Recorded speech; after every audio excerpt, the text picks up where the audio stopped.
So finally, we'll deal with the situation in which we don't know either the number of rows or the number of columns beforehand, and we call that a dynamic array because the memory is allocated at runtime off the heap. It's not known at compile time.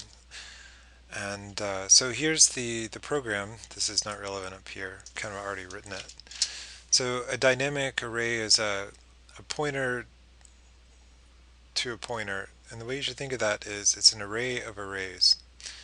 And so to do the allocation, you have to, at some point you have to decide how many rows there are. Maybe the user says, or maybe you're writing an application that deals with JPEGs, and so you get the dimensions of the JPEG from the header information, and then you dynamically allocate a big enough 2D array to represent the JPEGs, so stuff like that.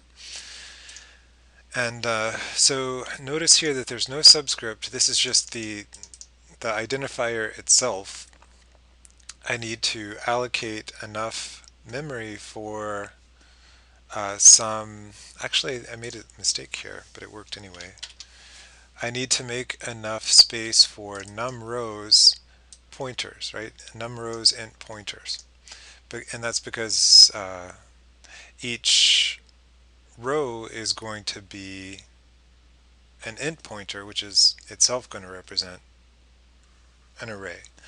And so this is how you do the memory allocation. All right. And so now I fixed some counter. What I have to do now is I have to initialize each row. So sorry, yeah, that's right. I I allocated enough memory for the rows, but now the rows themselves need to get their column memory allocated to them. So I'm going through here for each row, and I've decided on some number of columns here, which is just arbitrarily 6. And now int is right because each one of these slots is going to be occupied by an int, and so that's the amount of space that you need.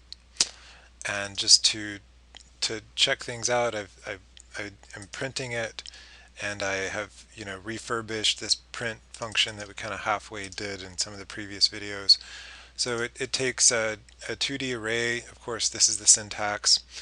And like in other cases, C has no idea what the dimensions of this thing are, so you have to tell it by giving it the number of rows and the number of columns. And so here's our nested repeat loop, which should become very familiar if it's not already.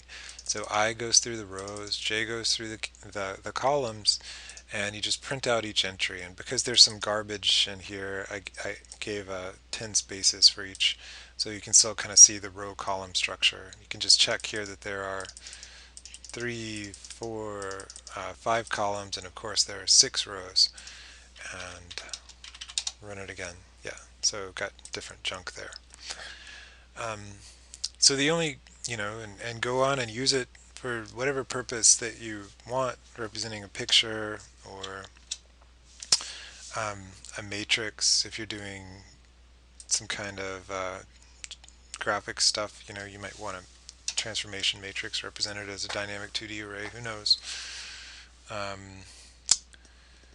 So the question is, how do you deallocate the memory?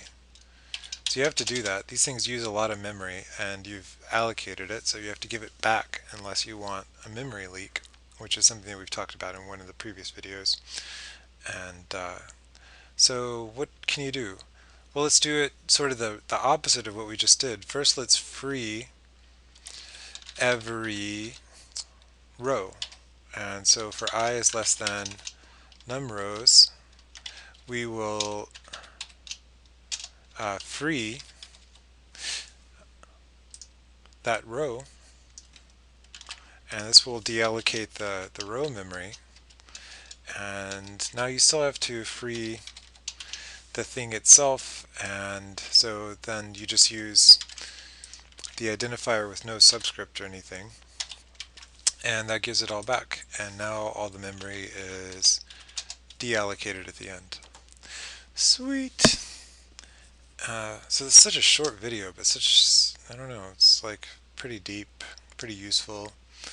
Of course, there's no reason to stop at 2. Now with 3D printers or something, or maybe some kind of crazy math thing, you might want even more dimensions. There's nothing special about 2. You can go as far as you want. Then of course you have to nest your repeat loops even more, and the complexity, the time it takes to consider all the entries is going to explode exponentially as the number of dimensions increase, but you might still want more dimensions for whatever reason. And that's all.